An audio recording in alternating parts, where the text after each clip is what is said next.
Bouncing across the scene, Tumbleweed established the Wild West as Western, but more than just prompts, Tumbleweed are real, and Tumbleweed are alive. When they were alive, each Tumbleweed starts as a tiny seed on the craggy landscape, putting down roots up branches, opening flowers, and to the miracle of life, birthing seeds, itty-bitty baby tumbles, to be now dropping these seeds straight down. Won't give the tumble tots their best head start, so what's the parent? Plant to do but sacrifice their life.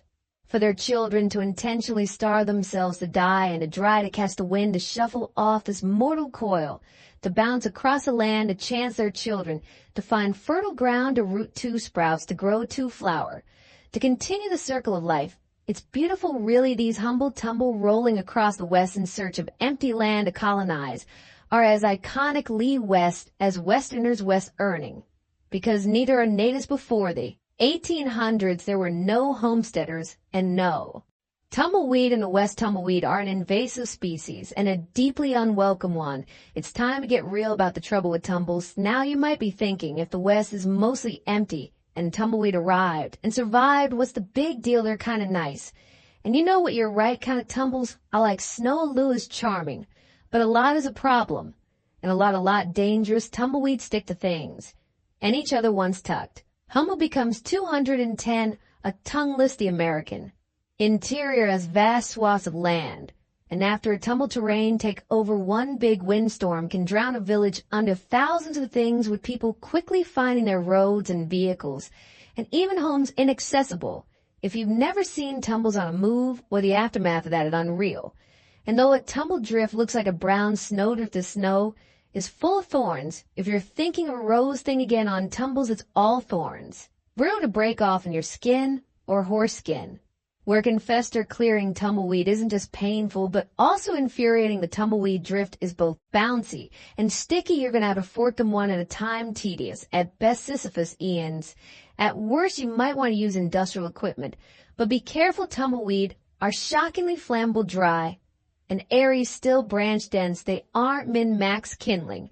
They tumbleweed will go up in flames way fast and burns way hot more. On that later, but even if you manage to clear the town and all the open land around a town, a single missed seed contains the next tumble torrent. For while many plants use flowers to attract bees to cross-pollinate and reproduce, not tumbles or flowers have nothing for bees, instead exploding pollen directly into the wind. Hope you don't have allergies to cross-pollinate, and tumbles don't need to tango alone. Tumbleweed can foot-pollinate itself. So that single missed seed will grow up to be a tumble and weed containing tens of thousands of seeds. Hundreds of thousands if it gets large enough. A single tumble tumbling to town one year. It leaves a tumble trail the next, and an exponential explosion thereafter.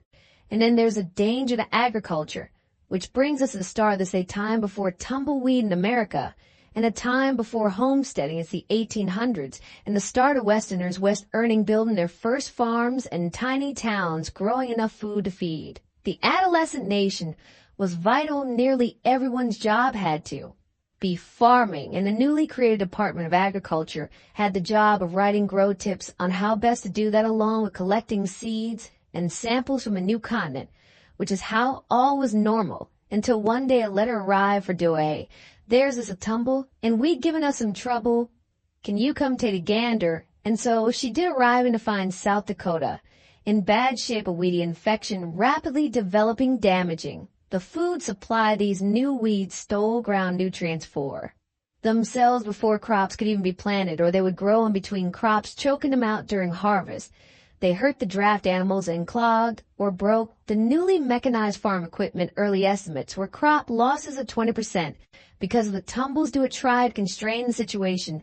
Using education, wanted tumbleweed kill on site, aka prickly thistle, aka Cali tranches, aka the wind, which aka the Russian thistle. This, by the way, is the motherland where the species is native, and from where crop seed contaminated with tumble seed probably came to arrive in South Dakota on perhaps a single farm to start the infection, which grew worse by the year.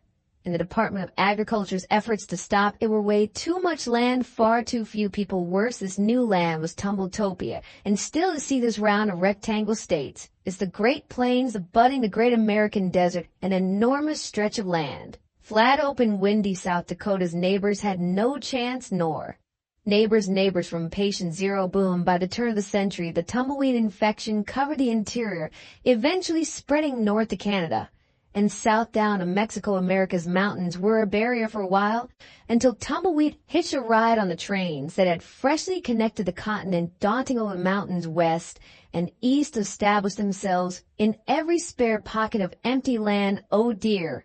But it gets better. Back to fires, specifically prairie fires, a nice big field of dry weed is just begging to burst into flames. The only early tech to stop fires was to build fire breaks, physically stopping the flames with neat, straight, vitally empty stretches of land the fire could not cross.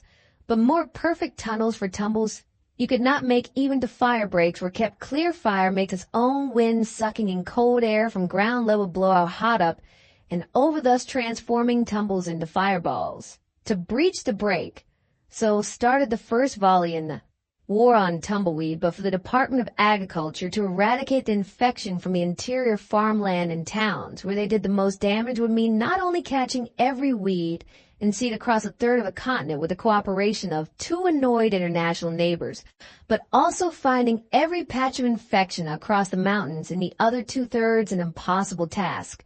So that's why humbleweed are still here and have been around for so long and in such numbers. People forget there was ever before time, but not the United States Department of Agriculture from the 1800s to 1900s to 2000s, still trying to rid America of the weed, but so far without success. That is the trouble with tumbles.